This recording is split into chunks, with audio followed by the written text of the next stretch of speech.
Hola, ¿qué tal? Muy buenos días. Bienvenidas, bienvenidos, bienvenides a este diplomado sobre partidos políticos y justicia intrapartidaria. De verdad estamos muy contentos en la Escuela Judicial Electoral que hayan decidido inscribirse a este diplomado de uno de los temas, pues, más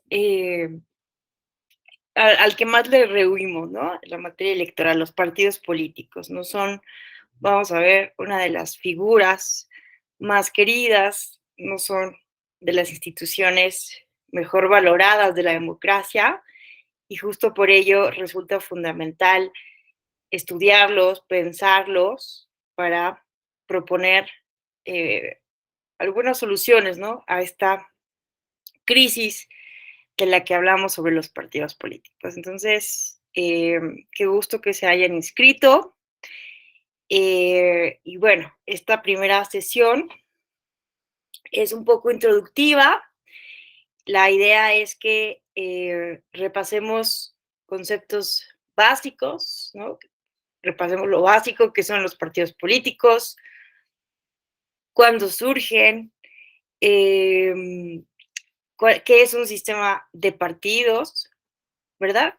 Y para que con esto pues tengan alguna base conceptual, teórica básica para seguir adelante en el resto de los módulos. Entonces, permítanme compartir mi pantalla para que eh, veamos la presentación que hemos preparado justo para esta sesión y este diplomado. Denme un momento.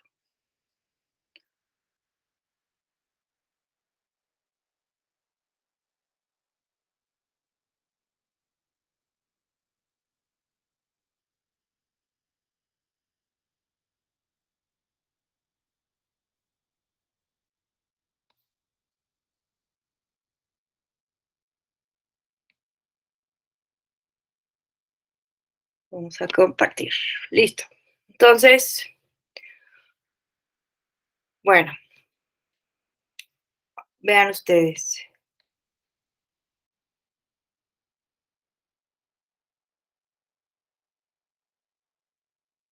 Bueno, la idea es que eh, haga una exposición de aquí a las 8:30 aproximadamente.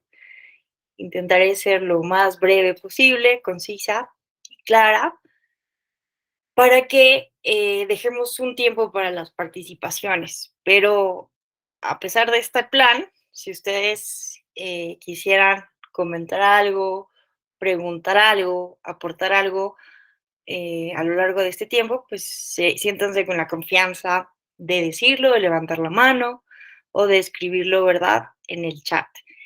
¿Cuál es entonces el objetivo?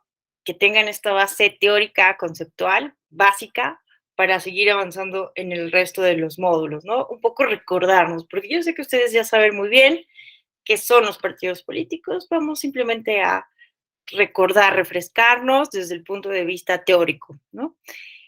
Bueno, empecemos con esta primera parte. ¿Qué es un partido político? Bueno, eh, vean ustedes que el partido político, ¿no? Vamos a empezar a entenderlo a partir de su propio significado etimológico, ¿no? La palabra partido tiene dos atracciones semánticas opuestas, ¿no? Por un lado está partire, partir, dividir, ¿no? De partito, que significa, pues, partir, básicamente, ¿no? Separar. Giovanni Sartori, en este libro que les recomendamos, que es una de las obras de la bibliografía básica de este diplomado, que es Partidos y sistemas de partidos, esta obra clásica de Giovanni Sartori, en esta primera parte nos habla de cómo esta atracción semántica de partir y de dividir, de separar, es una de las muchas razones por la que los partidos políticos no gozan de buena reputación, ¿no? Porque se piensa que un partido tiende a separar, a dividir, ¿no? A fraccionar. Pero nos dice Giovanni Sartori que también tienen otra atracción semántica que tiene que ver con ser parte de un todo, con participar, con compartir. Entonces, si bien los partidos tienen que ver con dividir un todo, como en esta figura geométrica, en diferentes partes, esas partes están conscientes, ¿no? De que son parte de un todo, ¿no? Los partidos políticos son conscientes de que forman parte de un todo y que además pues, les toca participar, ¿no? Son parte y entonces les toca participar de ese todo. Entonces, bueno, esa es como una de las primeras reflexiones que haríamos sobre el sentido negativo y positivo, ¿no? De los partidos políticos, que tienen esta dicotomía. La palabra partido, vean ustedes, entra en el vocabulario de la política hasta el siglo XVII, cuando la palabra secta sale de él. Entonces, vamos a ver que básicamente los partidos políticos surgen en la modernidad. Es decir, hasta el siglo XVII empezamos a usar la palabra partido, ¿no? Para sustituir otra palabra que empieza a relacionarse más con divisiones, grupos de carácter religioso, ¿no? Porque vean que secta tiene la misma atracción semántica, ¿no? Bueno, una muy similar. Secta viene de secare, de separar, cortar y dividir, pero empezamos a utilizar esto más relacionado con las sectas religiosas, con el carácter religioso, ¿no? Entonces, pues también, al ser secta históricamente también una palabra negativa y la palabra partido, ¿no? Al reemplazar esta de secta, pues también empieza a tener cierta connotación negativa. Pero lo cierto, ¿no? Es que el partido político entonces es una cuestión completamente moderna. En la antigüedad siempre han existido grupos políticos, ¿no? Siempre han existido lo que Giovanni Sartori entiende como facciones. Históricamente, ¿no? Donde hay política van a haber grupos, van a haber diferentes opiniones, rivalidades, eh, disentimientos, y entonces, pues históricamente han existido las fracciones. Pero ¿cuál es la diferencia entonces entre un partido político y una facción? Esta es una de las diferencias más importantes que nos interesa que comprendan los estudiantes en este modo, en este diplomado, ¿no? La diferencia básica entre un partido, una secta y una facción. La diferencia, vean ustedes, ¿no? La palabra facción viene de facere, de hacer, ¿no? De hacer, de factio, un grupo político dedicado a ser un facere perturbador y nocivo, ¿no?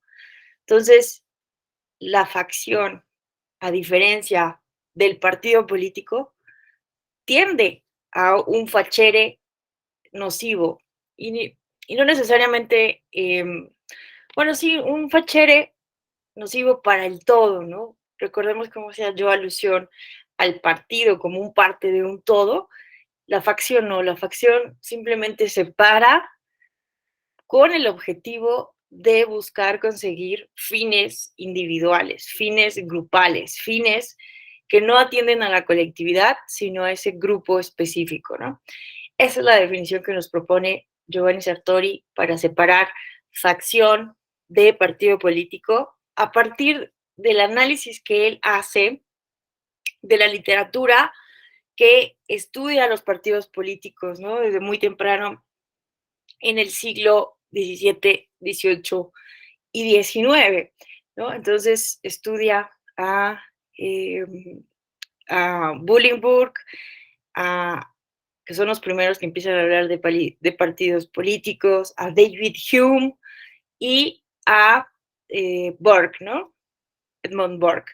Entonces, lo que nos dice Giovanni Sartori es que estos autores, Bolingbroke, David Hume, bueno, la mayoría de los autores y las personas utilizábamos, ¿no? Indiferenciadamente la palabra partido y facción cuando estudiamos por primera vez a los partidos políticos. Sin embargo, Edmund Burke va a ser el primero, ¿no? En hacer esta distinción clara, ¿no?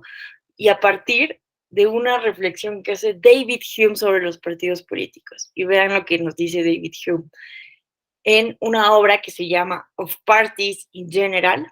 Nos dice lo siguiente: los partidos basados en principios abstractos y especulativos solo se conocen en los tiempos modernos y quizá sean el fenómeno más extraordinario e inexplicable que se haya dado hasta ahora en los asuntos humanos. No sé ustedes, pero a mí me parece sorprendente ver cómo un autor habla tan positivamente a los partidos políticos, ¿no? Entonces David Hume nos dice algo fundamental. El partido político apela a principios abstractos, a la democracia, a la igualdad, a la lucha de clases, etcétera, ¿no? En cambio, las fracciones no tienen ninguna conceptualización clara de principios. Obviamente pueden tener principios, pero no tienen esta conciencia clara de apelar a un principio, a un conjunto de principios con el que sus integrantes están de acuerdo o tienen convicción similar, ¿no? Entonces, por esto el partido político es un fenómeno completamente moderno. Y vean lo que nos dice Edmund Burke en 1770, que un partido es entonces un cuerpo de hombres unidos para promover, mediante su labor conjunta, el interés nacional sobre la base de algún principio particular del cual todos están de acuerdo. Los fines requieren medios y los partidos son los medios adecuados para permitir a esos hombres poner en ejecución sus planes comunes. Vean esto, con todo el poder y toda la autoridad del Estado. Entonces, es una de las definiciones más filosóficas que he visto de los partidos políticos, bueno, filosóficas políticas, ¿cierto? Porque nos está hablando de que es un grupo de hombres, ¿no? Que están de acuerdo con algún principio abstracto, como nos decía David Hume mucho antes. Y este grupo de hombres, bueno, hoy podemos decir mujeres, personas no binarias, ¿no? Que se unen en un cuerpo político, requieren medios para cumplir fines. ¿Y cuáles son estos medios? Pues el poder y la autoridad del Estado. Entonces, por eso los partidos políticos compiten por el poder político, porque necesitan de ese poder para ejecutar sus planes, para conseguir esos principios abstractos, ¿no? Entonces, bueno, me parece fabulosa esta definición de partido político. Solo que me surgió la duda. Sí están viendo mi presentación, ¿verdad? Porque el otro día... Sí, sí. Muchísimas Sí. gracias. Ya. Gracias, gracias. Bueno, entonces ya nos quedó claro, ¿no? En resumen, un partido político apela a un principio abstracto, a un ideal, mientras que la facción apela a la facción misma, a los intereses privados de esa facción, ¿no? Obviamente, dentro de los partidos políticos, pues existen facciones, ¿no? No podemos decir que el partido político todo es una estructura ideológica, que todos los integrantes del partido político están siempre pensando en la democracia, en los ideales. Evidentemente esto no es cierto.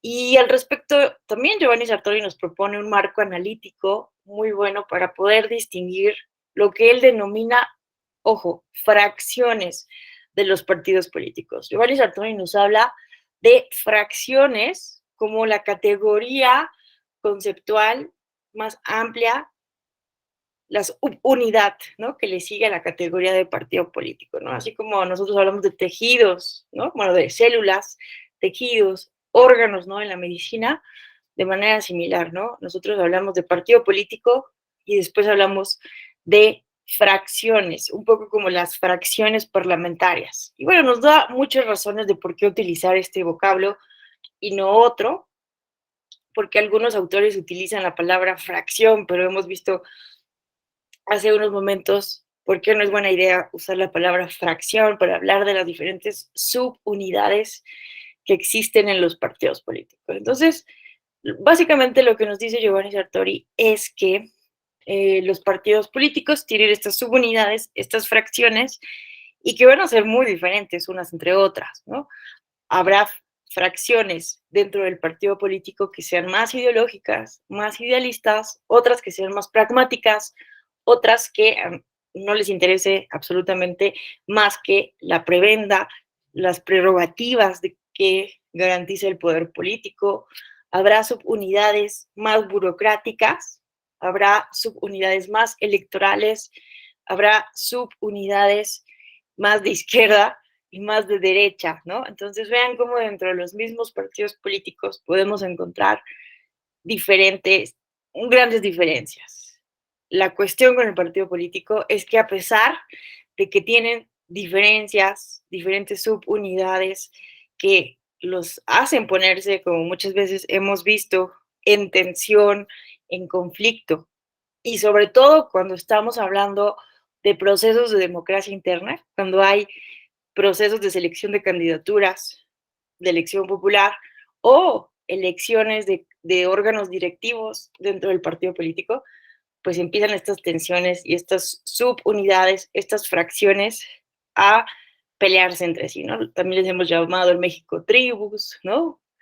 Eh, bueno, y así, si ustedes se meten a la política legislativa y le preguntan a los asesores legislativos, van a conocer muy bien cómo se les llama, ¿no? A los diferentes grupos de los partidos políticos. Bueno, entonces, eso es una cuestión, ¿no? Entonces, el, el hecho, ¿no? De que el partido político se distinga de las eh, facciones es porque a pesar de todas estas diferencias y a pesar de estas peleas, tensiones, conflictos internos que puede haber, al final del día logran resolver esas diferencias para lograr los objetivos del partido político, ¿no? Entonces, eso es lo que algunos llaman, de manera coloquial, acuerpar las decisiones, ¿no? Que desde mi perspectiva es una de las cuestiones que más genera desconcierto de la ciudadanía hacia los partidos políticos, ¿no? Cuando muchas veces vemos decisiones que no son del todo las ideales y que vemos a todos los militantes del partido político seguir esas decisiones, acuerpando esa decisión para darle peso político, para dar ese poder, ¿no? Que suman la fuerza de las voluntades. Entonces, es lo que en términos neurolingüísticos llamaríamos una disonancia cognitiva, ¿no? Que desde afuera, los que no somos militantes, o incluso los militantes les puede parecer, ¿no? Una decisión que está tomando la cúpula partidista o el líder partidista, les puede parecer irracional, contraria a ciertos ideales o ciertos principios del propio partido político, pero después de acaloradas discusiones, negociaciones, etcétera, van con esa decisión, ¿no? Entonces, esa es la diferencia, ¿no? Entre un partido político y una facción, porque la facción no va a acuerpar estas decisiones y va, pues, ir apelando a su grupo específico, contrario al partido político. Más o menos es así esto. Entonces, bueno, pero ¿cómo surgen los partidos políticos en la modernidad? Bueno, ¿cuáles son los antecedentes? La literatura nos habla de uno de los más importantes antecedentes de los partidos políticos, es el parlamentarismo inglés. En empiezan a formarse grupos antagónicos en el Parlamento inglés, los Whigs y los Tories, que algunos los conciben como los primeros partidos políticos de la historia. Joris Sartori los ve más como protopartidos, porque todavía no tenían claro, ¿no? Esta apelación a principios abstractos, como él nos propone, que son pues la base, ¿no? Del Partido Liberal y Partido Conservador inglés, en ese tradicional bipartidismo, ¿no? ¿Cómo surge el Parlamento? Recordemos, ¿no? Que Parlamento pues viene de parlar, de hablar. Entonces, Parlamento eran justo un cuerpo de amigos notables, juristas, cercanos del rey, de la monarquía, que se sentaban a discutir, a hablar asuntos, vean esto, de carácter jurisdiccional del rey. El Parlamento es algo muy interesante, surge con un carácter jurisdiccional porque el rey les delegaba asuntos jurídicos que él no quería atender, ¿no? Y que necesitaba que a personas notables, inteligentes, juristas atendieran. Con el tiempo, este cuerpo de notables fue creciendo y se le fueron delegando más asuntos, ¿no? Con el tiempo, bueno, también dependiendo de las características de la monarquía en turno y de los problemas políticos y la fuerza que cobraba el Parlamento, ¿verdad? Y bueno, las cuestiones históricas, evidentemente que son muy importantes en Inglaterra, en los conflictos religiosos sobre todo, va cobrando muchísimo poder el Parlamento, ¿no? Al grado en que el rey ya no, eh, ya no podía tomar una decisión si no tenía el, pues el visto bueno, por decirlo de alguna manera, de alguno de los líderes, ¿no? De los Whigs o de los Tories dentro del Parlamento. Entonces empezó el rey a delegarle asuntos hasta que ya en un momento dado el Parlamento, el órgano decisor, también decidía sobre la riqueza de la corona, la administración de las finanzas públicas, ¿no? Y fue los mismos parlamentarios quienes aconsejaron al rey que para mejorar la administración pública sería necesario, ¿no? Que el líder del, del el líder más fuerte del parlamento fuera obviamente el primer ministro, pero que ese primer ministro pudiera elegir a su gabinete, ¿no? Y más o menos así, de manera muy simplificada, surge el gobierno parlamentario. Y entonces, pues surgen estos dos grupos, ¿no? Que en un momento dado estaban de acuerdo, desacuerdo, de coronar a Guillermo de Orange. Y así surgen, ¿no? Estos primeros dos grupos opositores. Eso es uno de los más importantes antecedentes, ¿no? De estos primeros partidos políticos. Pero vamos a ver que estas primeras organizaciones, pues eran eh, organizaciones muy simples, ¿no?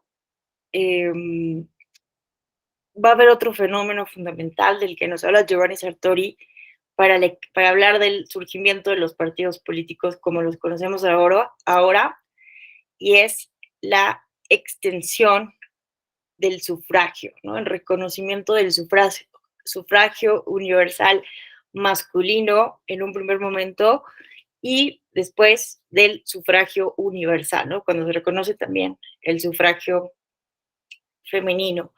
Que pensemos que en Inglaterra pues no se reconoce a las mujeres hasta 1918 en el contexto, ¿no? De la Primera Guerra Mundial, pero en ese momento solo se les reconoció su derecho a que votaran a partir de los 35 años, cuando a los hombres ya se les había reconocido a partir, ¿no? De los 21 años. En fin, todo esto ha sido motivo de muchas luchas, movimientos sufragistas, ¿no?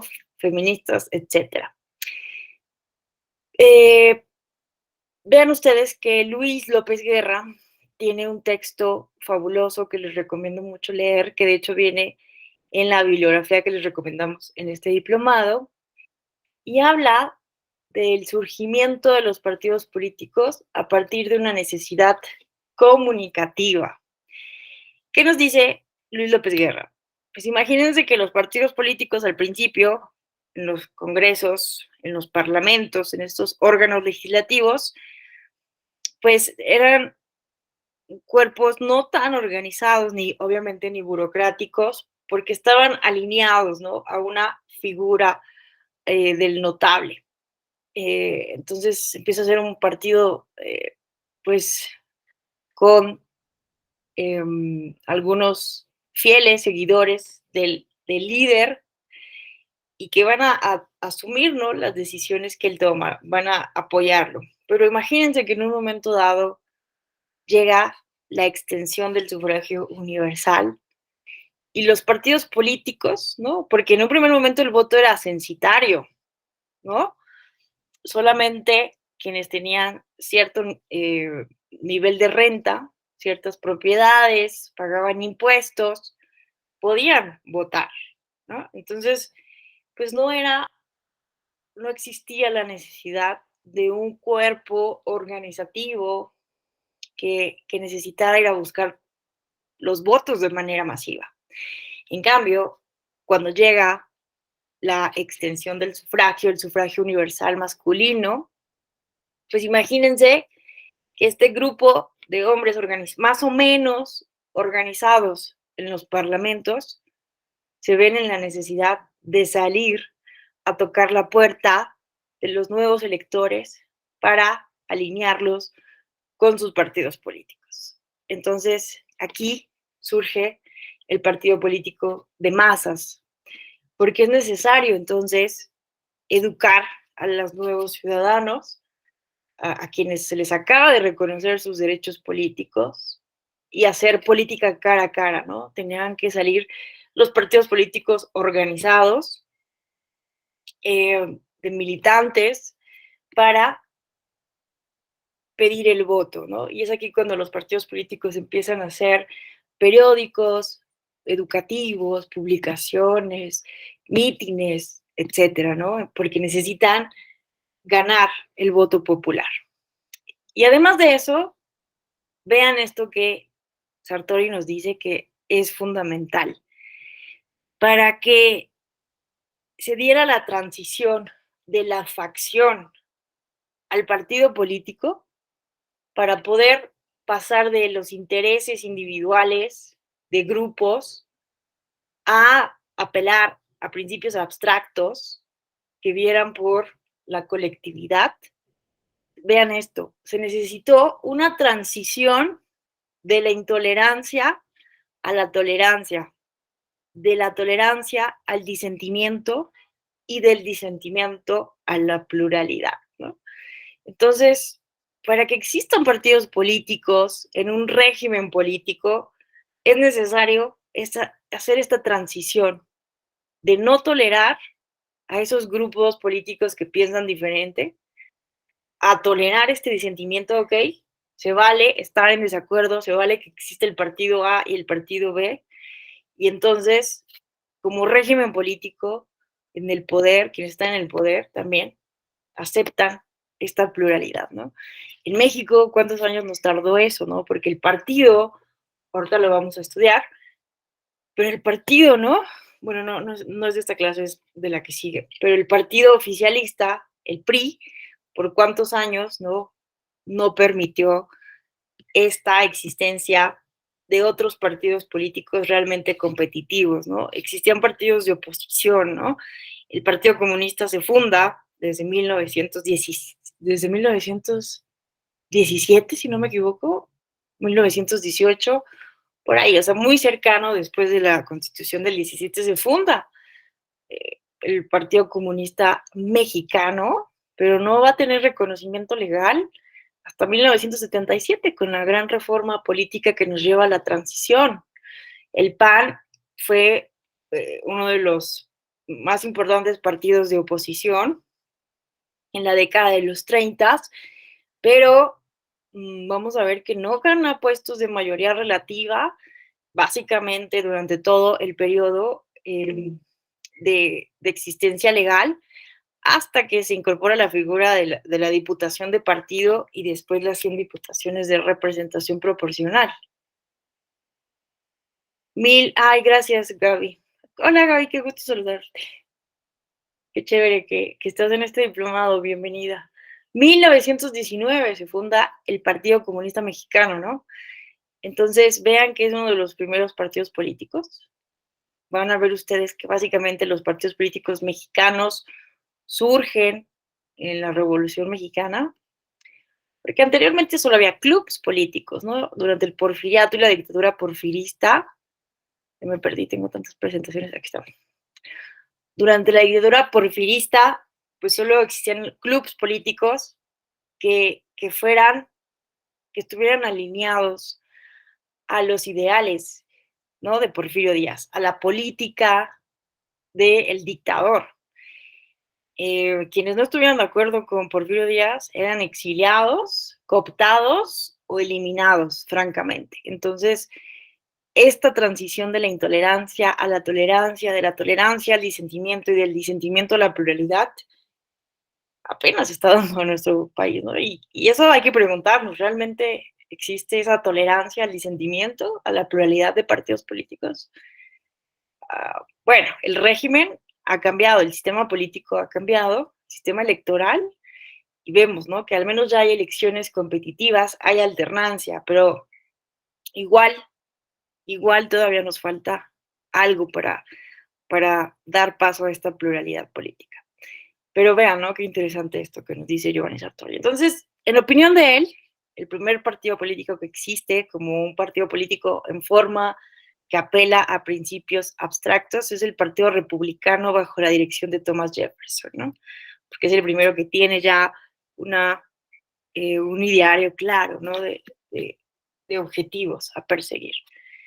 Bueno, ¿cuál ha sido la evolución de los partidos políticos en la historia? Vemos que hoy en día, ¿no? Vamos a ver que hablamos de una crisis de los partidos políticos. Esto va a ser un tema recurrente en todo el diplomado y les pedimos que lo vayan analizando, que lo vayan reflexionando, porque al final del diplomado van a tener que hacer un microensayo muy breve. Son 3 preguntas que deben de responder en el ensayo. Y una de esas preguntas es, ¿los partidos políticos están en crisis? Vean ustedes que la ciencia política nos aporta, nos habla de 3 indicadores, básicamente, para justificar esta llamada crisis de los partidos políticos. El primer indicador es que ha aumentado en Europa y en América, básicamente, sí, es un poco eurocentrismo, pero lo que nos dicen es que ha aumentado el abstencionismo en las elecciones, ¿no? El ciudadano es más apático, hay un descontento con la democracia, entonces aquí vemos una ligación directa, ¿no? Con la crisis de la democracia, que también de la que hablan muchos autores, autoras, y entonces ese es un indicador. El segundo indicador es eh, esto sí es algo dramático, la renuncia masiva de militantes de los partidos políticos, ¿no? Vamos a ver que Luis López Guerra, vean que nos habla, ¿no? De esta necesidad comunicativa de la que surgen los partidos políticos, nos habla de que no es que esté tanto en una crisis el partido político, sino que está cambiando de acuerdo a las necesidades comunicativas. Si surge el partido político de masas con una gran cantidad de afiliados, era porque era necesario ir a buscar el sufragio. Pero ¿qué pasa después? Empiezan a hacerse las campañas en radio y televisión.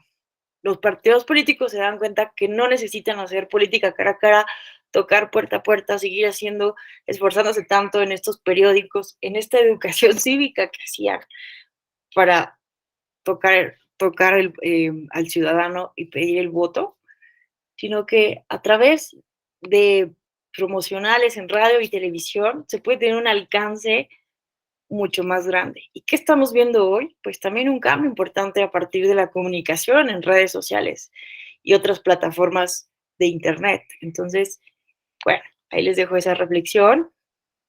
No hay un consenso, ¿no?, en la ciencia política que nos diga, sí, los partidos políticos están en crisis. No, no están en crisis, pero hay ahí un debate interesante que les proponemos, ¿no?, analizar a lo largo de este diplomado. Pero, bueno, hablamos hoy en día de la crisis de los partidos políticos, ¿no? Me faltó decirles un último indicador. Y bueno, antes, sobre esta pérdida de militancia, sí es un poco dramático y les invito a que revisen los datos de la Comisión de Prerrogativas y Partidos Políticos del Instituto Nacional Electoral, que pues nos muestra que cada 3 años, cada elección federal, el INE tiene la obligación de revisar el padrón de las militancias para ver si siguen cumpliendo con el porcentaje que se requiere para mantener el registro, ¿no? Y entonces, lo que nos reportó en 2021 fue que de los 7 partidos políticos que tenían registro nacional en ese momento, habían perdido en conjunto 70% de sus militantes, los 7 partidos políticos en conjunto. Millones de personas se salieron de los partidos políticos por alguna razón, ¿no? Y esa razón es la que debemos de comprender. Y finalmente, el último indicador es la desconfianza.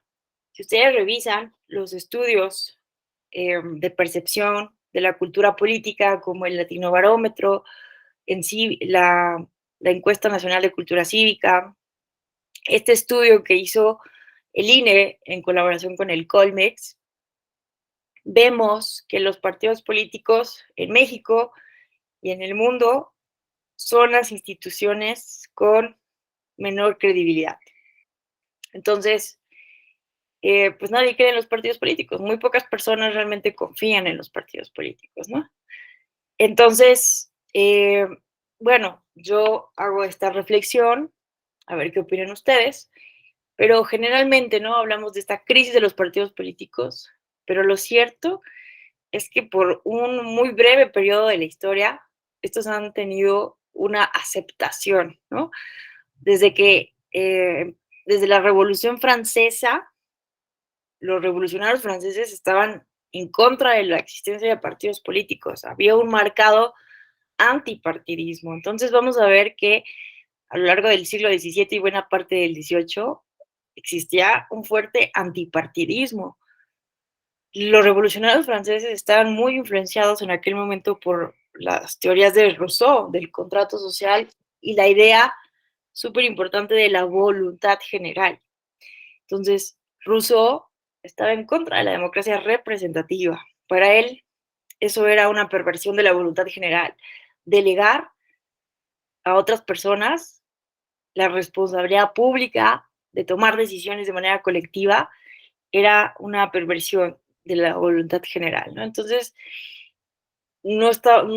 para él la democracia representativa era un chiste, se reía de los ingleses que salían a votar una vez cada tanto y decían que ya eran democráticos. eh, por eso él alababa el gobierno de su Ginebra, ¿no?, donde él nació, porque había asambleas democráticas, ¿no? Entonces él se reía de la democracia representativa y estaba en contra por ello de los partidos políticos. Entonces, estas ideas pues son muy influenciables, ¿no? Tienen mucho peso en los revolucionarios franceses, en los jacobinos, ¿verdad? Que van a tomar el poder, al menos durante la Primera República Francesa. Eh, bueno, y aquí un paréntesis, porque a mí me gusta mucho la reflexión que hace Robert Dahl para cuestionar a Rousseau, porque dice, ok, sí, tú estás alabando la democracia de Ginebra, las primeras formas democráticas, asambleístas de la República Veneciana y de la República Florentina, o la misma democracia ateniense, pero estos realmente revisemos quiénes formaban parte de ese demos, de esas asambleas, ¿no? Y si revisamos eso, vamos a ver que en realidad esos grupos de democracia directa, del que tanto alabamos en el imaginario occidental, en realidad han sido conformados por muy pocas personas, ¿no? En Atenas, pues solamente los hombres nacidos de hombres atenienses. Aristóteles nunca fue un ciudadano ateniense porque era de esta gira, era meteco, era extranjero. Las mujeres evidentemente no tenían reconocidos sus derechos de participación y había esclavos. Entonces, ¿quiénes formaban parte del demos? Un grupo muy reducido de la población. No recuerdo exactamente el porcentaje, pero Robert Dahl señala que hay autores que se atreven a calcular qué porcentaje de personas de la población ateniense realmente tomaban parte de estas asambleas y era como un 5%, ¿no? Entre un 10 y 5%. Entonces, no es que las democracias directas de la antigüedad, realmente todas las personas salieran a tomar las decisiones públicas, ¿no? Solamente quienes formaban parte de ese demos. Entonces, de alguna manera, así cuestiona a Rousseau Robert Dahl en su crítica de la democracia representativa, porque al final del día es imposible que todas las personas de una sociedad puedan tomar decisiones de manera colectiva, ¿no? En un mismo momento al menos. Pero bueno, para no desviarnos, los mismos padres fundadores de Estados Unidos de Norteamérica, los federalistas, Madison, ¿no? Jefferson, ya se me fueron sus nombres, pero los padres del constitucionalismo norteamericano también estaban en contra de la existencia de partidos políticos, ¿no? Es justo cuando llega estas primeras elecciones democráticas en el siglo XVIII que se dan cuenta que son males necesarios, ¿no? Esta idea empieza a introducirse fuertemente en el siglo XVIII. Bueno, se cree que tienden a dividir a la sociedad, pero bueno, son necesarios para, para garantizar elecciones competitivas. Es hasta el último tercio del siglo XVIII y principios del siglo XIX que empieza a haber una aceptación, pero ojo, en las primeras democracias, ¿no? En las democracias de la primera ola democrática, empieza a haber una aceptación de la figura de los partidos políticos, hasta que en el siglo XX empiezan los procesos de legalización, empiezan a regularse, a legislarse sobre estos, a ponerse reglas para su creación, para su afiliación, etcétera. Y vamos a ver qué es en la posguerra, cuando empiezan estos fenómenos de constitucionalización. Empieza una conciencia en las sociedades democráticas o que aspiran a ser democráticas de que los partidos políticos son fundamentales e incluso deben ser reconocidas de manera constitucional como entidades de interés público, tal como sucede en México en 1977, ¿no? En esta importantísima reforma política del 77 que nos lleva a la transición democrática. Pero bueno, déjenme ver la hora. Me queda media hora de exposición y después abrimos paso a sus intervenciones. Bueno, eh, tipos de partidos políticos. De cuadros, de masas, de militantes, profesional, electoral. Hay otras clasificaciones, ¿no? Hoy en día también hay quienes hablan del partido cartel, ¿no? Del cártel, partido cártel, del partido, eh, bueno, hay una gran clasificación, ¿no? Pero estas son las más consensadas, las más básicas. Vean, ¿no? Que los partidos de cuadros nacen entre principios y mediados del siglo XIX y son controlados por un pequeño grupo de líderes, ¿no? Tienen poca participación de sus miembros, con apoyos ocasionales, estructuras débiles, divididas en clientelistas y de notables. Un poco lo que les mencionaba de cómo funcionaban los partidos cuando el voto era censitario en los órganos legislativos, al menos en Inglaterra y otras partes de Europa. Los partidos políticos de masas surgen en la primera mitad del siglo XX, como les decía, con la extensión del sufragio y las ideologías. Son organizados en secciones o células centralizados, fuertemente articulados y sólidos. Este es el momento, ¿no?, cuando surgen las grandes burocracias partidistas. Cuentan con amplia base activa y comprometida de afiliados, con lazos fuertes con organizaciones externas.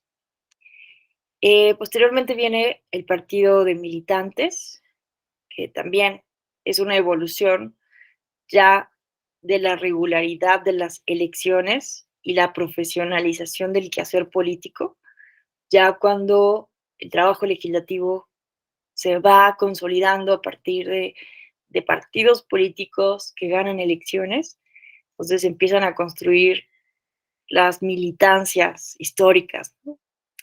Que ya no tanto necesitan, bueno, sí siguen necesitando salir a pedir el voto popular, pero se centra sobre todo la figura y tiene su fuerza en el poder de su militancia. Y está el partido profesional electoral o el Catch-all Party, eh, que tiene que ver, bueno, también es el partido atrapatodo.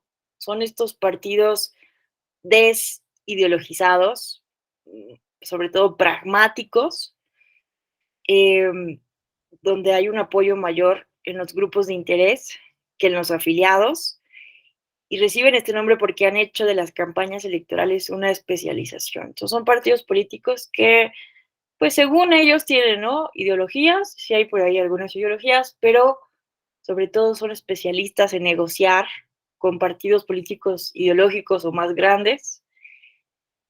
Bueno, no sé, pensemos aquí en México, ¿cuántos partidos satélites no hubo, ¿no?, alrededor del PRI durante el siglo XX? Vamos a ver en clases posteriores, ¿no?, que el Partido Auténtico de la Revolución Mexicana, el PPS, son, ¿no?, dos ejemplos de partidos políticos que, pues sí, eran supuestamente de oposición, pero en realidad estaban muy alineados al partido oficialista y que iban negociando cargos públicos, ¿no?, sobre todo. Entonces, bueno, estos son los tipos de partidos de acuerdo a la necesidad comunicativa, lo que les hablaba, ¿no?, de la, de la tesis de Luis López Guerra, ¿no?, que nos habla de cómo va evolucionando el partido político de acuerdo a una necesidad comunicativa. Y esta necesidad comunicativa son las campañas, cuando empiezan las elecciones en el mundo moderno.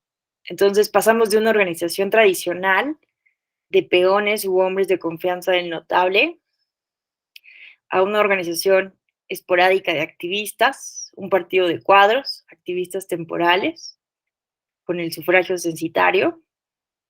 Vemos también, ¿no?, momentos en donde la organización partidista se organiza con base en la corrupción.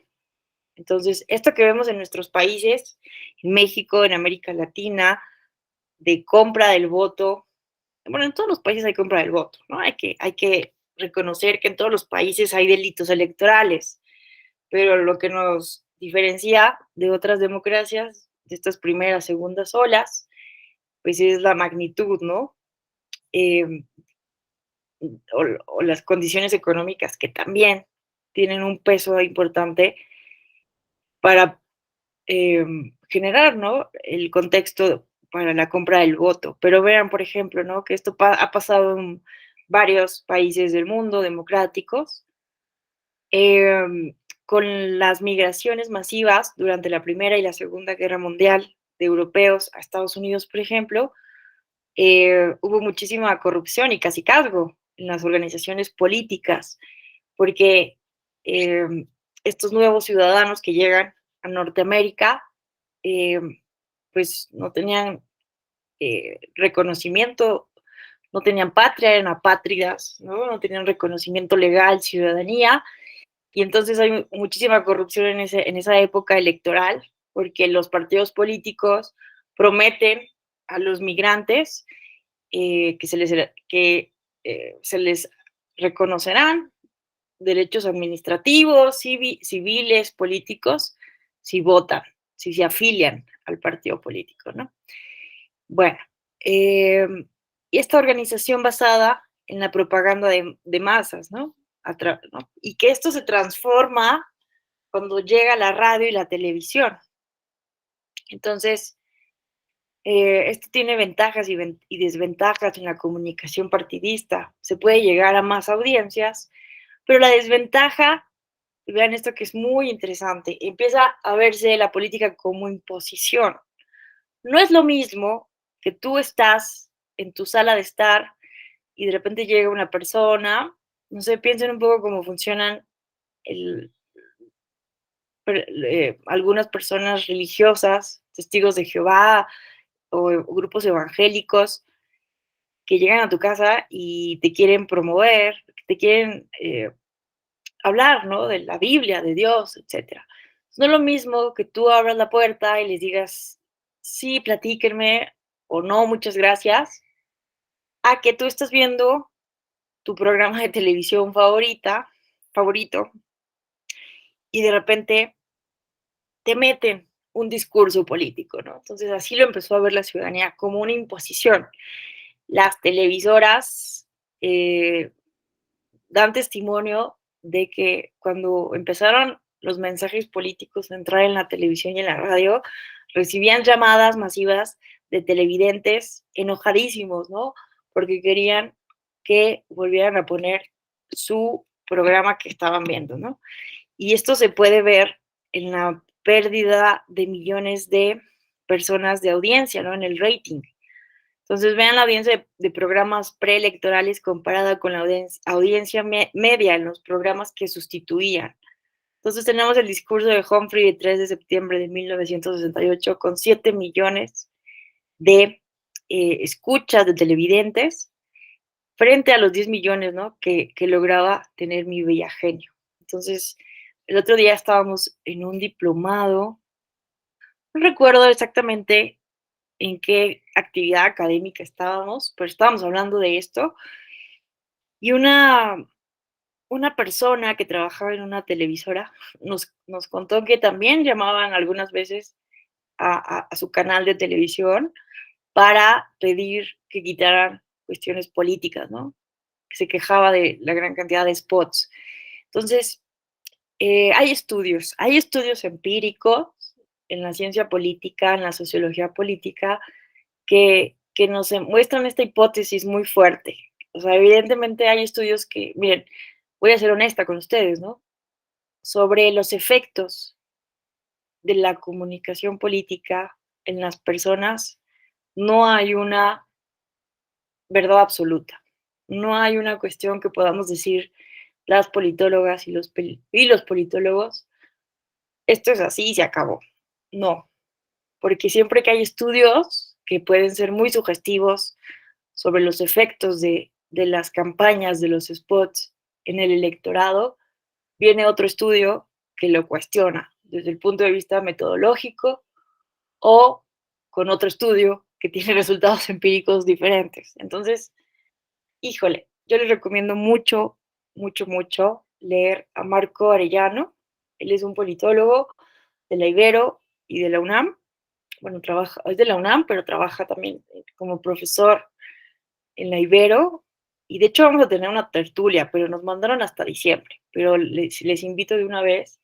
Vamos a tener una tertulia académica donde Marco nos va a contar sobre su investigación. Él tiene un libro que, que nos habla de cuáles fueron los efectos de los spots en 2006, en esas elecciones tan polémicas que nos llevaron a la reforma de 2007, a la reforma de nuestro modelo de comunicación política.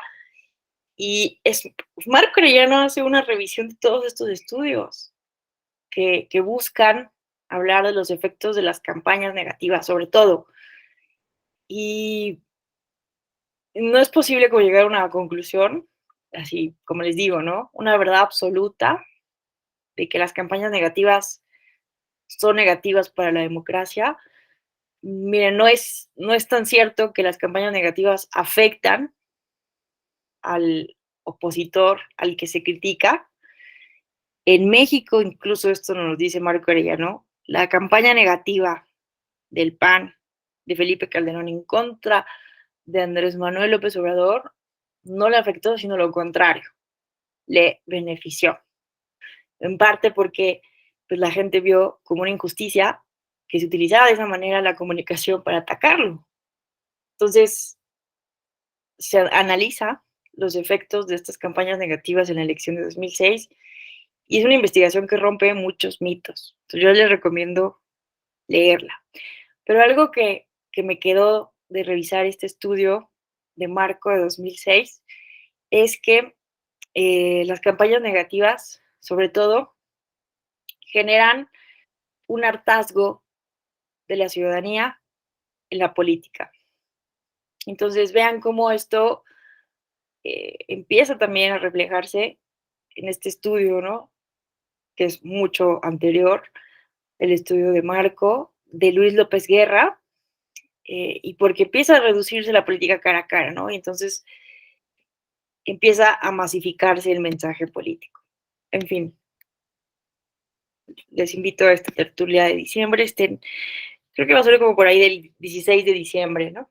Para que si les interesa el tema, pues de la misma voz, de la viva voz de Marco, conozcamos cuáles son pues las conclusiones de estos estudios que él viene revisando desde hace muchos años, porque yo leí el estudio de los efectos de 2006, pero tiene estudios sobre las elecciones de 2012 y de las más recientes 2018 y 21, entonces será muy interesante escucharle. Bueno, ya para ir cerrando, vamos a hablar del concepto de sistema de partidos. El sistema de partidos no es otra cosa que el conjunto de interacciones derivadas de la competencia entre partidos, así como las relaciones y dinámica que se presentan entre ellos en un estado determinado. Entonces, simplemente son esas relaciones que se dan con los diferentes partidos políticos que existen en un régimen, en un sistema político, ¿no?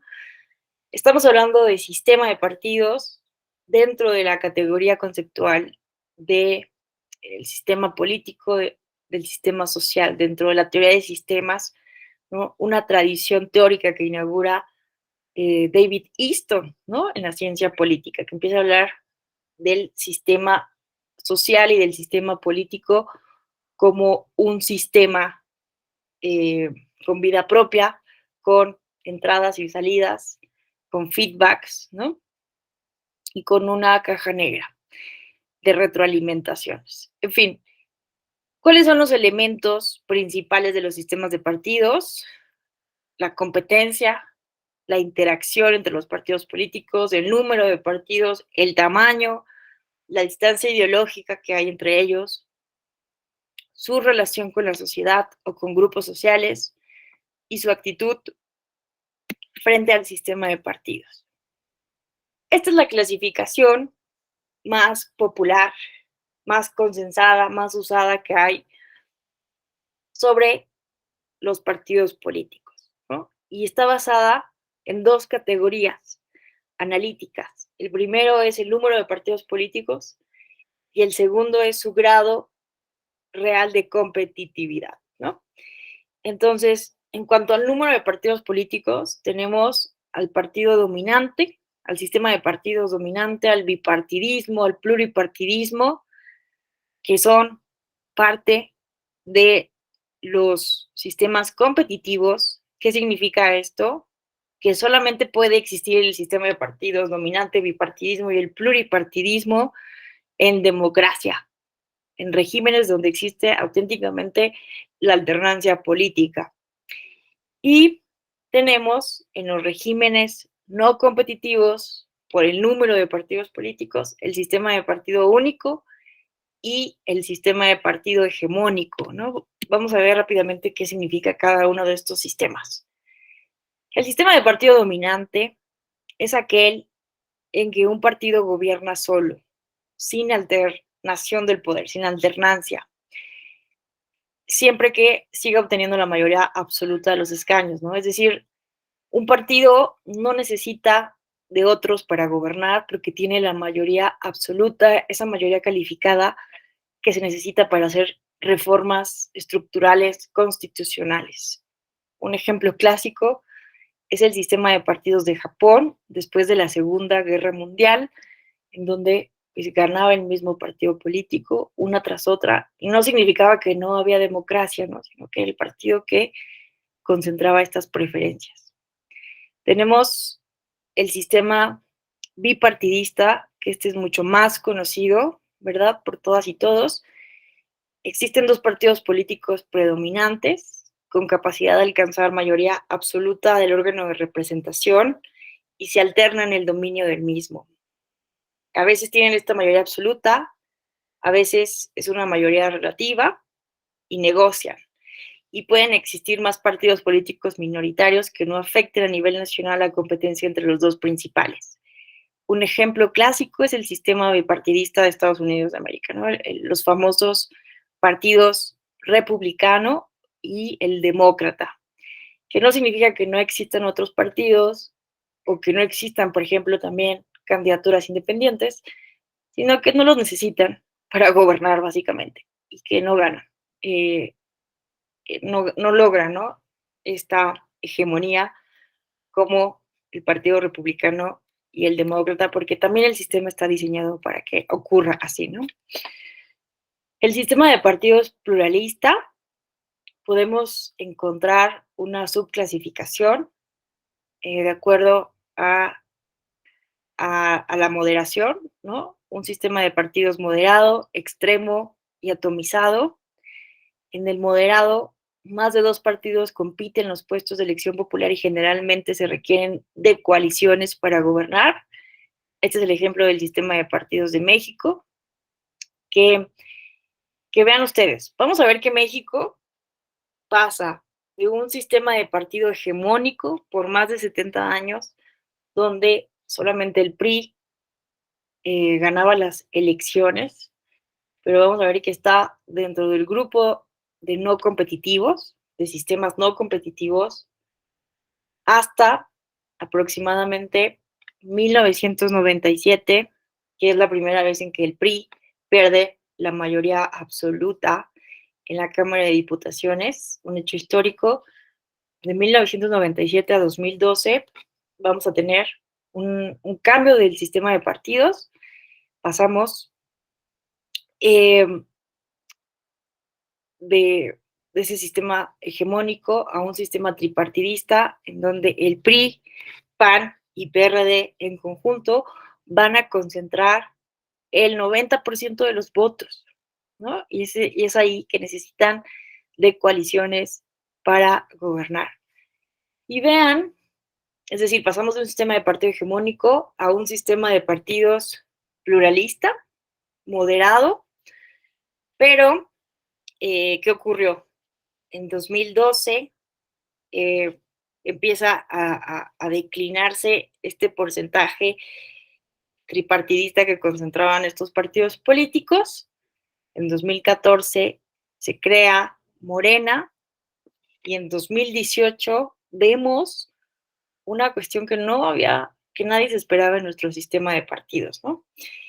El partido político nuevo, Morena, y sus partidos aliados, ¿no? Logran esta mayoría absoluta, mayoría calificada. Y entonces se hablaba equivocadamente de un regreso a un sistema de partido hegemónico. Pero ojo, no podemos hablar de un sistema de partido hegemónico con ese efecto de Morena en 2018 porque estamos dentro de una democracia donde existe ya alternancia, donde existe competitividad real. En todo caso, estaríamos hablando de un sistema de partido dominante, porque un solo partido político puede gobernar sin necesidad de negociar, de coaliciones en el Senado y en la Cámara de Diputaciones. Pero ¿qué pasa con las elecciones de 2021? Esta hipótesis se cae porque vemos que se necesita coaliciones, negociaciones con otros partidos, grupos parlamentarios para gobernar. Entonces, por eso en México seguimos hablando de un sistema de partidos pluralista moderado. ¿Qué hora tengo? Ya no me quiero extender mucho. Seguimos. Tenemos un sistema de partidos extremo, aquel donde diversos partidos acceden a los puestos de elección popular. Aquí nos ponen de ejemplo el sistema de partidos de Brasil. E híjole, no quiero entrar al tema Brasil porque tuve oportunidad de ir a observar las elecciones recientes de básicamente una semana o dos, y estoy impresionada con Brasil. Ya después habrá oportunidad de comentarles, pero bueno, hay una gran cantidad de partidos políticos. Existen partidos políticos que pueden hacer coaliciones y algo novedoso es que ahora pueden hacer federaciones de partidos políticos. Y pues sí tienen, ¿no? Ideologías muy extremas entre unos y otros. Simplemente observen, ¿no? La figura de Jair Mesías Bolsonaro y de Lula y el tipo de partidos, ¿no? Que están generando estas coaliciones de partidos, estas federaciones de partidos. Pero bueno, genera una gran atomización, pero sobre todo esta distancia ideológica, que al menos en esta elección fue mucho más notable. Fue una, bueno, que todavía no acaba, porque estamos hablando de la segunda vuelta electoral que va a ir en Brasil el 30 de octubre, pero son las elecciones más polarizadas, tal vez, que haya habido en la historia de Brasil. Y bueno, no puedo hablar mucho de este tema todavía, porque estoy participando, ¿no? Como observadora todavía con la OEA, pero la verdad es que es impresionante. Deberíamos de estudiar más Brasil, porque generalmente decimos que el derecho electoral mexicano es el más regulado, el más avanzado del mundo, pero déjenme decirles que la justicia electoral en Brasil tiene 90 años. En cambio, México, en México tenemos 25 años de justicia electoral, ¿no? Desde 1996 que se crea el Tribunal Electoral del Poder Judicial de la Federación. Brasil tiene 90 años, bueno, con la interrupción de la dictadura, pero híjole, ha sido muy complejo para una servidora estudiar la justicia electoral brasileña porque tiene una gran producción normativa dispersa por toda la constitución, leyes complementarias, híjole, y resoluciones. Entonces, bueno, perdón, ya me estoy desviando del tema, pero es un ejemplo, ¿no? De un sistema de partidos plural, pero que es extremo, la distancia ideológica es grande entre los partidos y se les dificulta al lograr alianzas y coaliciones para gobernar. Y sistemas de partidos pluralistas atomizados. No hay posibilidad de coaliciones gubernamentales por la cantidad de partidos que existen y porque ninguno puede tener respaldo suficiente para gobernar. El ejemplo clásico es el sistema de partidos de la República de Weimar. El sistema de partido único, entonces, ¿cuál es la diferencia entre el único y el hegemónico en los sistemas de partidos no competitivos? Es cuando en el sistema de partido único el poder político está monopolizado por un solo partido político que no permite la existencia de ningún otro partido.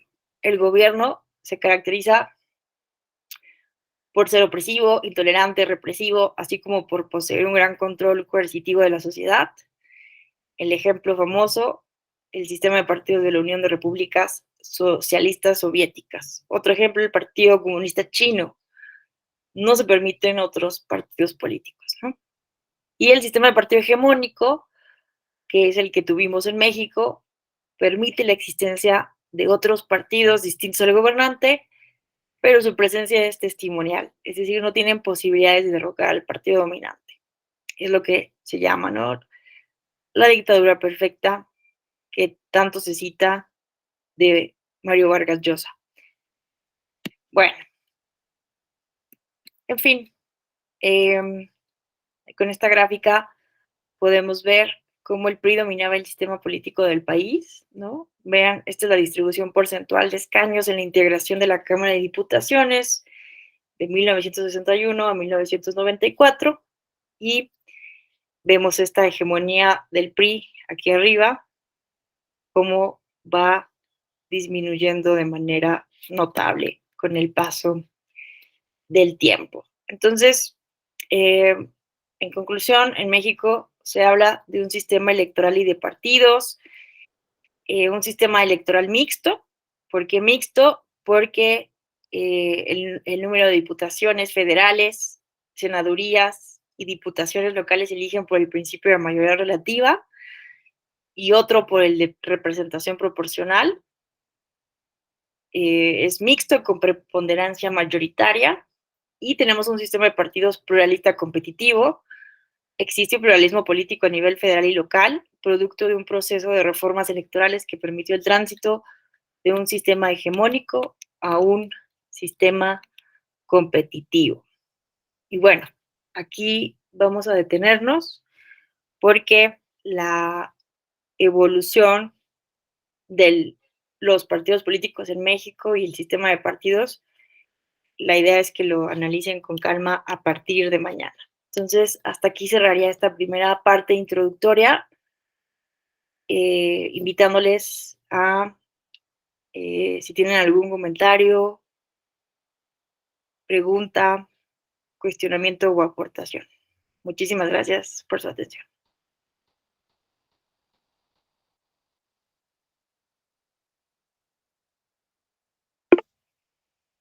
¿Qué onda, Gaby? ¿Cómo estás? Muy buenos días, te escuchamos. Hola, muy buenos días a todos y a todas y a todos. Tengo algunas dudas que anoté aquí. Perdón, son tres.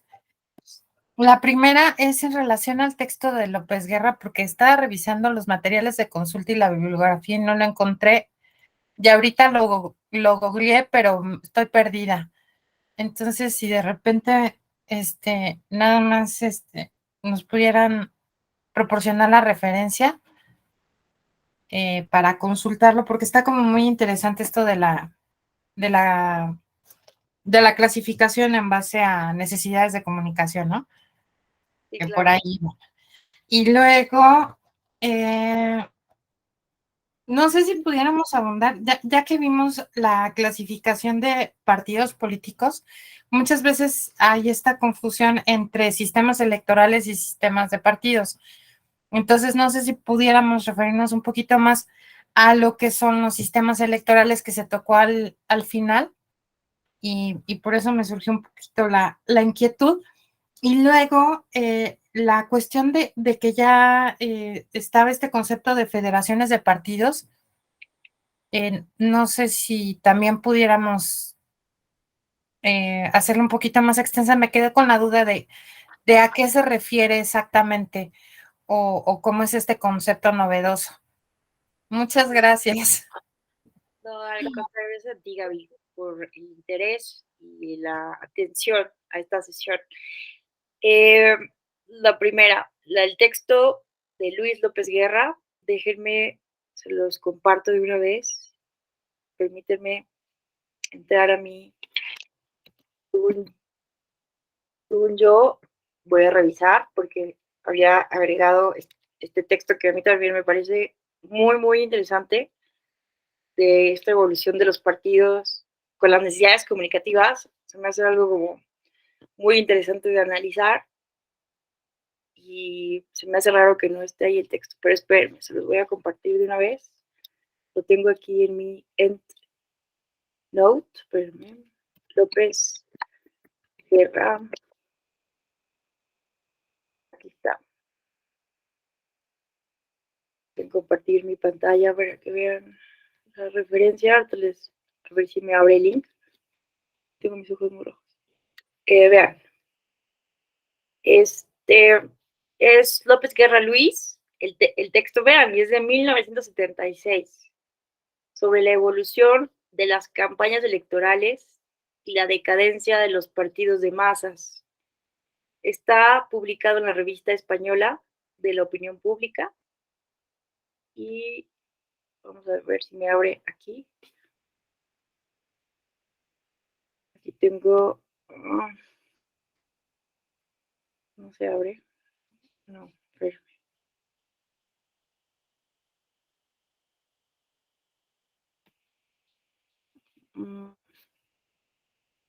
Bueno, si me mandan un correo, les regreso el PDF, porque lo tengo en PDF. Mi correo... Ah, si no, aquí está, miren. Perdón, aquí está.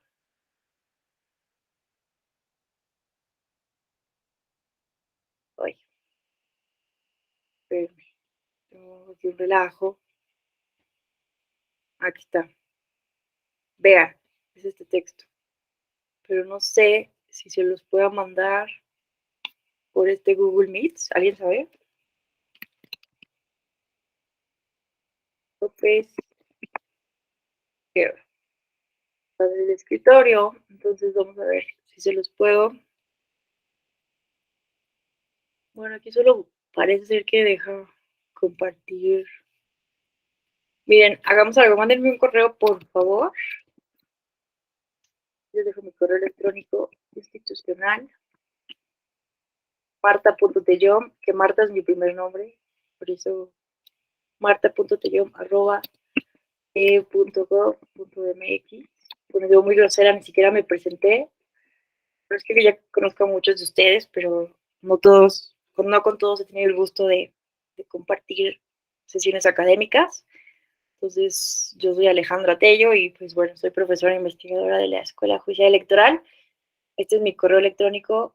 Quien quiera la lectura en PDF, por favor, mándenme un correo y se los contesto con el texto. Bueno, la segunda pregunta, muy buena, muy importante la que nos hace Gaby. ¿Cuál es la diferencia entre un sistema de partidos y el sistema electoral? El sistema de partidos ya vimos que es el conjunto de interacciones que se crean entre los diferentes partidos políticos que existen en cualquier régimen político, sea democrático o no sea democrático, ¿no? Son relaciones de competitividad, de distancia ideológica, relaciones que se dan a partir del número de partidos políticos, en fin. Mientras que el sistema electoral tenemos dos definiciones o dos concepciones, una definición amplia y una definición más estrecha. La definición amplia se refiere al sistema electoral como pues todo este conjunto de relaciones y de interacciones que tienen que ver con la renovación de los poderes públicos a partir del sufragio universal, como más amplio esta categoría, pero sobre todo Dieter Nolen es el que nos habla de este concepto de sistema electoral más estrecho, y vean, es la manera en cómo transformamos votos en escaños. Es la manera en que los regímenes políticos traducimos esos votos que la ciudadanía ponemos en la urna, cómo los traducimos en escaños, cómo lo transformamos. Entonces, sí tiene razón Gaby, ¿no? Me fui por la libre, no expliqué nada de eso. Entonces, nosotros somos un sistema electoral mixto porque algunos de estos votos los convertimos en escaños a partir del principio de mayoría relativa. Pensemos en la Cámara de Diputaciones, ¿no? En donde 300 de ellas se eligen por el principio de mayoría relativa, simplemente quien tenga la mayoría de los votos en 300 distritos uninominales, pues ya ganaron la elección y ya tienen el escaño, ¿no? La curul. Pero ¿qué pasa con las otras 200? Se eligen por el principio de representación proporcional y es por ello que hablamos, ¿no? A través de una fórmula determinamos un cociente y se hace una repartición. Bueno, y además ahora tenemos que garantizar paridad de género, etcétera, etcétera, que lo hace cada vez más complejo. Pero por eso es un sistema mixto con preponderancia mayoritaria, ¿no? Entonces tenemos, por un lado, un sistema electoral mixto con un sistema de partidos pluralista competitivo. Hay autores que sostienen que el sistema electoral determina al sistema de partidos, que dependiendo de si tenemos un sistema proporcional o mayoritario, podemos determinar el sistema de partidos, pero cada vez esta tesis está más puesta en duda. Sobre todo esto lo sostenía Maurice Duverger, ¿no? Porque él decía, ¿no? Que básicamente, por ejemplo, los sistemas electorales de mayoría relativa van a tender a crear bipartidismos. Pensemos en Estados Unidos o en Inglaterra, ¿no? Donde no eligen por representación proporcional nada y se tiende a generar bipartidismos. En cambio, cuando tenemos representación proporcional, recordemos cuál es el objetivo de la representación proporcional, que es buscar que las preferencias de la ciudadanía en porcentajes se vean tal cual reflejados en los órganos legislativos. Entonces, en la mayoría de países de América Latina elegimos por representación proporcional. Y entonces vamos a ver por eso una existencia mayor de partidos políticos, ¿no? Entonces, esa es una de las hipótesis más clásicas de la relación entre sistemas electorales y sistemas de partidos, pero ojo, que ya es más hoy en día puesta en duda, ¿no? Porque podemos ver que también de repente la manera en cómo funciona el sistema de partidos determina el sistema electoral, entonces no hay una relación ganadora ahí. Pero bueno, me parece muy importante que podamos definir estas diferencias. Muchísimas gracias, Gaby. Y sobre Brasil, que les mencionaba, que tiene un sistema de partidos extremista, porque existe una distancia ideológica muy fuerte entre los diferentes partidos políticos, además de que existen muchos. Miren,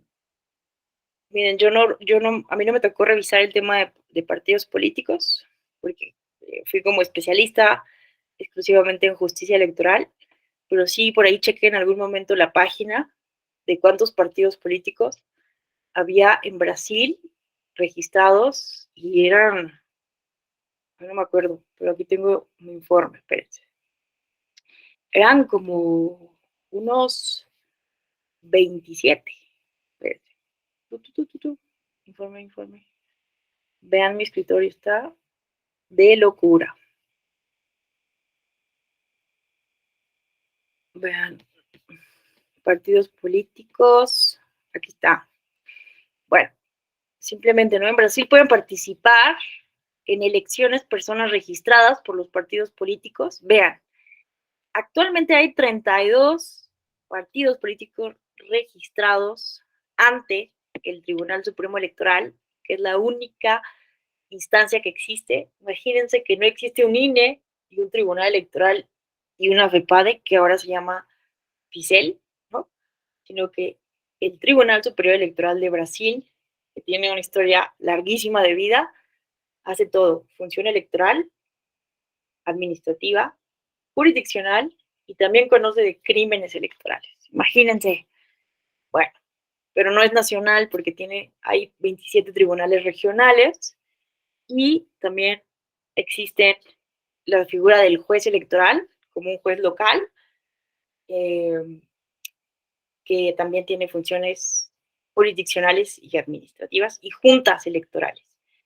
Pero bueno, vean esto, 32 partidos políticos. Entonces, pueden hacer coaliciones, pero también pueden hacer esta figura que se llama de federaciones. Les voy a ser muy sincera, no recuerdo exactamente cuál es la diferencia entre la coalición y la federación, pero los voy a ver más adelante en este diplomado.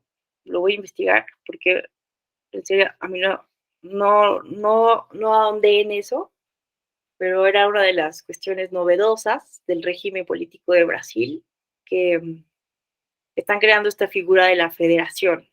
Yo supongo que es algo similar a lo que pasa en México, ¿no? Entre las coaliciones, candidaturas comunes, coaliciones, parciales, totales, no sé, pero les prometo que voy a investigar y les cuento en la próxima sesión que tengamos juntas y juntos, ¿vale? Bueno, Gaby, te escuchamos. Ay, perdón, y si en esa sesión también pudiéramos ver lo del voto facultativo, porque estaba viendo justamente en el párrafo de abajo, no sé, tal vez por la ignorancia de no saber exactamente de qué se trata. La primera impresión que me dio al referirse a personas analfabetas, el voto facultativo fue como un matiz discriminatorio, ¿no? Entonces, si pudiéramos platicar en un ejercicio de política comparada, pues creo que estaría muy interesante. Y aprovechando que fuiste allá, Sí, claro. abusando. No, de hecho, está muy bien. No, gracias por el interés. Está súper bien porque muy interesante. Muy, muy interesante. O sea, de verdad es como entrar a un mundo. O sea, tenemos muchas similitudes con muchos países de América Latina, pero Brasil es particularmente diferente, ¿no? No solamente porque hablan portugués, ¿no? Y tienen un una cultura jurídica diferente, simplemente por ese hecho de haber sido eh, una colonia de Portugal y no de España, hay cosas muy diferentes, ¿no? Entonces, es muy, muy interesante. Entonces, sí les prometo hablarles más sobre el sistema de partidos de Brasil. En otras voy a estudiarlo más porque yo estudié su sistema de justicia electoral.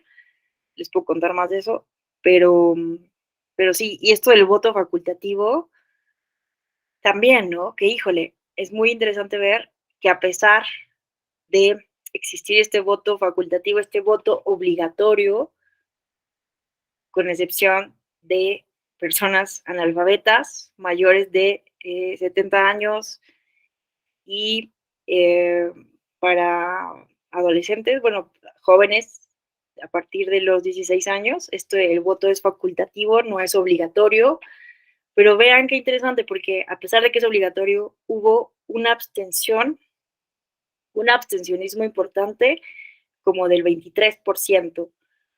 ¿Por qué? Por lo mismo. Bueno, no estoy mintiendo, porque el abstencionismo eh, no se distancia mucho del nivel de abstencionismo de las elecciones de 2018, pero vean, ¿no? Que a pesar de ser obligatorio, no tenemos un nivel del 90% como en otros países de América Latina, donde hay sanciones mucho más severas.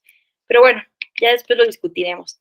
Muchas gracias, Gaby, y prometo abordar estos temas en futuras sesiones. No sé si alguien más no sé si tengas otra pregunta, Gaby. Y Yari, ¿qué tal? Muy buenos días, te escuchamos. Gracias, buenos días. Yo sí tengo una duda, o más bien quisiera saber su opinión, desde el punto de vista donde usted la tiene. ¿Por qué cree que la pérdida de registro se ve significativamente, ahora sí que cada año o cada trienio, como lo revisan en el INE?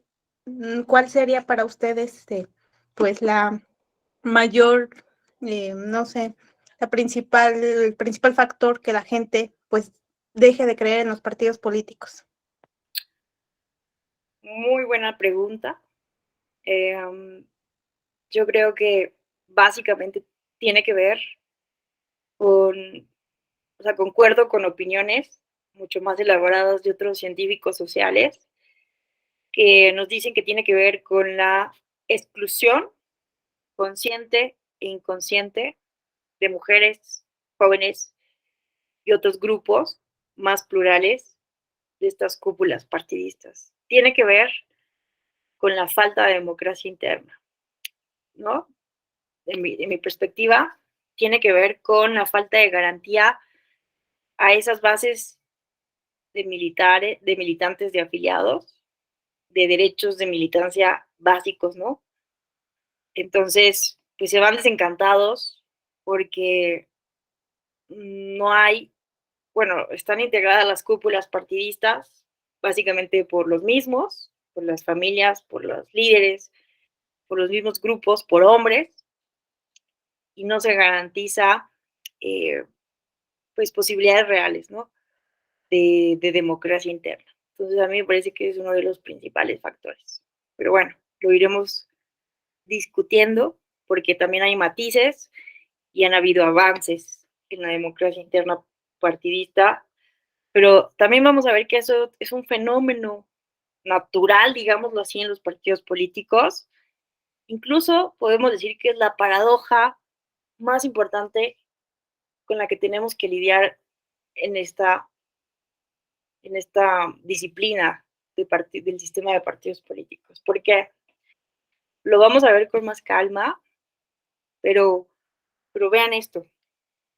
Y esto lo explica muy bien Flavia Freudenberg, que también ha ido modificando sus hipótesis, pero Flavia Freudenberg escribió hace algunos años con Dieter Nolen, justo, en un libro que se llama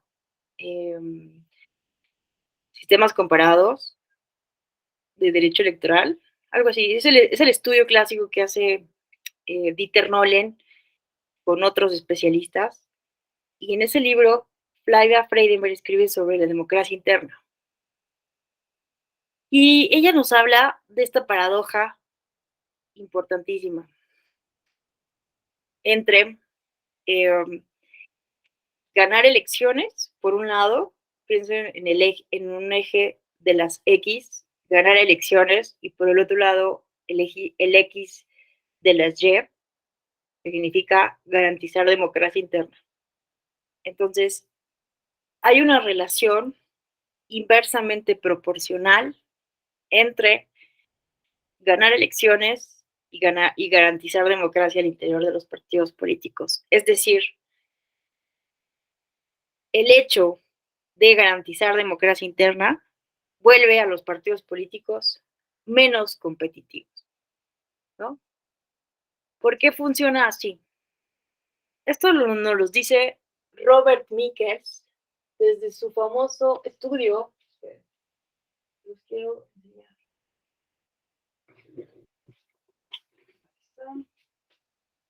Muy bien. El culpable de todo esto, bueno, no es el culpable, pero miren, esta es una de las obras también clásicas en el estudio de los partidos políticos. Se llama, bueno, esto está en inglés, pero también lo podemos encontrar en español, Political Parties, un estudio sociológico de la oligarquía, tendencias de la democracia moderna. Y básicamente lo que nos dice Michels es que fue de los primeros en estudiar cómo funcionan los partidos políticos en su interior. Fue de los primeros en hacerlo. Y lo que le interesaba a él era ver si los partidos políticos que se decían más democráticos, más socialistas, realmente eran más democráticos en su interior, y descubrió que no. Y él habla de esta ley de hierro de la oligarquía, que básicamente afirma que quien habla de organización habla de oligarquía. ¿Qué significa esto?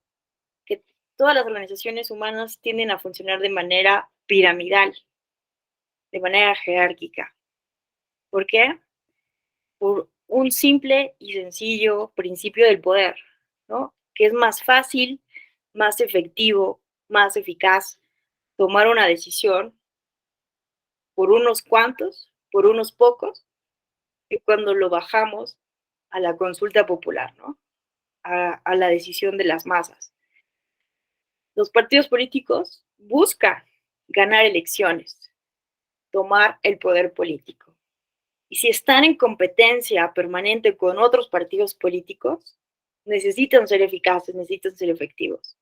Y es por ello que naturalmente observamos esta tendencia a la oligarquía en los partidos políticos, a tomar decisiones por las cúpulas, por los líderes.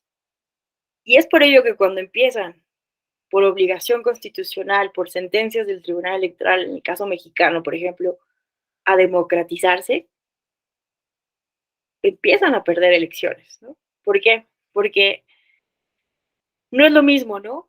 Un candidato que gana un proceso interno, que es popular internamente en el partido, a un candidato cacique local, que tiene popularidad local y que el partido sabe que él los va a ayudar a ganar.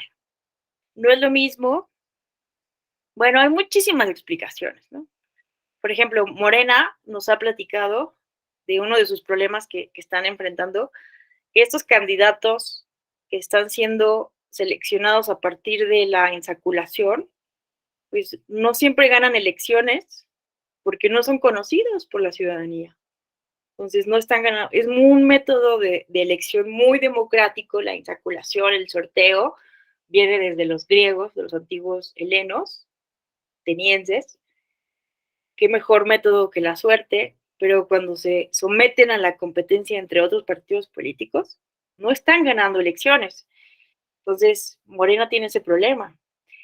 Y no es entonces casualidad que el PAN, si ustedes revisan los estatutos del PAN, el reglamento de elecciones del Partido Acción Nacional, señala que para seleccionar a sus candidatos, a sus precandidatos y candidaturas, se tiene que hacer un análisis de su competitividad, ¿no? En fin, entonces, ahí hay una tensión permanente con la que tienen que lidiar partidos políticos. La obligación constitucional de garantizar democracia interna, derechos de los militantes, que las bases puedan aspirar a cargos de elección popular, porque los partidos políticos son los principales vínculos entre la ciudadanía y los cargos de elección popular. Ya tenemos candidaturas independientes, pero sabemos que son muy poco competitivas frente a los partidos políticos y sabemos los obstáculos que tienen las candidaturas independientes. Entonces, están en esta tensión permanente los partidos entre ganar elecciones con decisiones pragmáticas, eficientes, muchas veces sin moral, y la obligación de cumplir con democracia interna. Entonces hay una tensión ahí muy compleja de resolver, pero que bueno, en este camino estamos y que lo vamos a ir analizando justo en este diplomado, sobre todo en el módulo de democracia interna y justicia intrapartidaria. Ustedes van a analizar esta paradoja y cómo el control externo ha sido muy importante, es decir, la intervención a partir, ¿no?, del Tribunal Electoral, de las autoridades administrativas y jurisdiccionales en la revisión de estatutos, en la revisión de elecciones internas. Todo esto ha contribuido de alguna manera a mejorar esa democracia interna. Pero lo cierto es que los partidos políticos un poco son algo dramático y suena a estas tesis que desde el materialismo histórico nos daba Marx y los marxistas, más que Marx, los marxistas ortodoxos, como que este destino, ¿no?, del que nos hablaba del capitalismo. Así los partidos políticos, de manera similar, están sembrando la semilla de su propia destrucción, porque en un afán de conseguir el poder político, sin estar cuidando a sus bases, a sus militantes, en un afán de ganar elecciones en un momento coyuntural, sin pensar en el futuro, están descuidando sus bases están renunciando, y entonces, si no logran tener un número de militantes, el 0.26% del padrón electoral muy puntualmente, pues van a perder el registro, ¿no? Y lo mismo vemos, ¿no?, que si no están cuidando a la ciudadanía, si no están haciendo comunicación con la ciudadanía, con el votante, se están haciendo promesas que no pueden cumplir constantemente en el discurso, promesas de resolver los problemas de la población, cuestiones que no se pueden resolver en una administración, en un sexenio, etcétera, con una diputación en 3 años, con una senaduría. Hacen estas promesas que no pueden cumplir y los ciudadanas dejamos de creer en ellos. Entonces es un círculo vicioso que está generando su propia destrucción. Entonces, o los partidos políticos se renuevan, se revitalizan, o los que están ahora van a tener que desaparecer y tendrán que aparecer nuevos. Fíjense que Ostrogorsky es otro teórico ruso que estudió a los partidos políticos, muy interesante. Él estaba en contra completamente de los partidos políticos. Y él hablaba que en el futuro iban a desaparecer. Y hablaba de algo muy interesante. Esto lo estudia desde el inicio del siglo XX, imagínense, desde el 1901, 2, por ahí.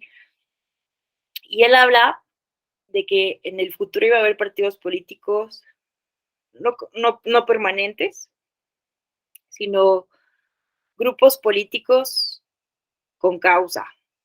Él decía que en el futuro se iban a organizar personas con intereses comunes para defender una causa específica y que después de lograr esa causa se iban a disolver. Entonces no creo que estemos tan alejados, no creo que podamos prescindir ahora de los partidos políticos, pero estamos viendo ya ese tipo de movimientos causa que surgen para promover un cambio legislativo o judicial, ¿no? Como el movimiento feminista, por poner un ejemplo, ¿no? Pero bueno, no sé si alguien más quisiera comentar algo. Gaby, te escuchamos. Nada más, sí, súper rápido. Yo nunca he leído a David Easton, entonces, ¿cuál pudiera ser una recomendación para empezar a leerlo en estos temas? Y la otra, de Ostrogorsky es Moisés. Así. ¿Sí? Ok, ya te lo vi. Listo. Gracias. No, hombre, gracias a ti. Muy puntuales tus. A ver, es que aquí está, es Enfoques teóricos para el análisis político. Es el texto clásico que revisamos. Espérenme tantito.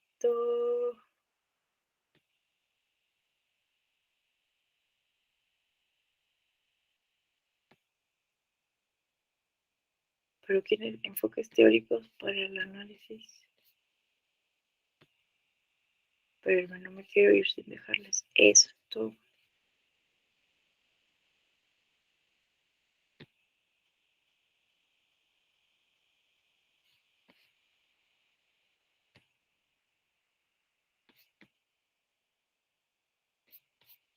Ahí voy, no se me desesperen.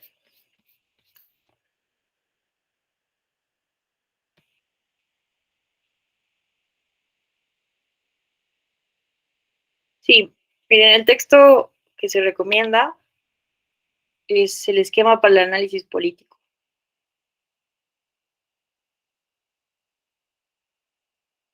Hay un libro que se llama Enfoques sobre teoría política de David Easton y ahí pueden encontrar otro artículo muy bueno que se llama Categorías para el análisis sistémico de la política. Entonces, uno es esquema para el análisis político y dos, dentro de su libro Enfoques sobre teoría política, está Categorías para el análisis sistémico de la política. ¿Listo? Bueno, no sé si alguien más tenga pregunta, duda, queja, sugerencia. Bueno, pues les agradezco enormemente la atención. Los felicito, les felicito a todas, todos, todes por tomar este diplomado y más a las 7 de la mañana. Yo veo mis ojos y digo, Dios, los tengo muy rojos, pero es porque no he puesto mis gotas. Pero de verdad, muchas gracias por la confianza que tienen en la Escuela Judicial Electoral. Espero que este diplomado cumpla con todas sus expectativas. Saben que estamos también abiertos a retroalimentaciones, sugerencias. Y bueno, les deseo mucho éxito en este diplomado. Nos estaremos viendo, no sé si mañana, no creo que mañana no me dieron la clase de mañana, que a veces la doy. Alguno de mis compañeros la dará. Si no es mañana, nos vemos más adelante. Y si no, al final del diplomado, que me toca dar la conferencia final. Que tengan excelente día.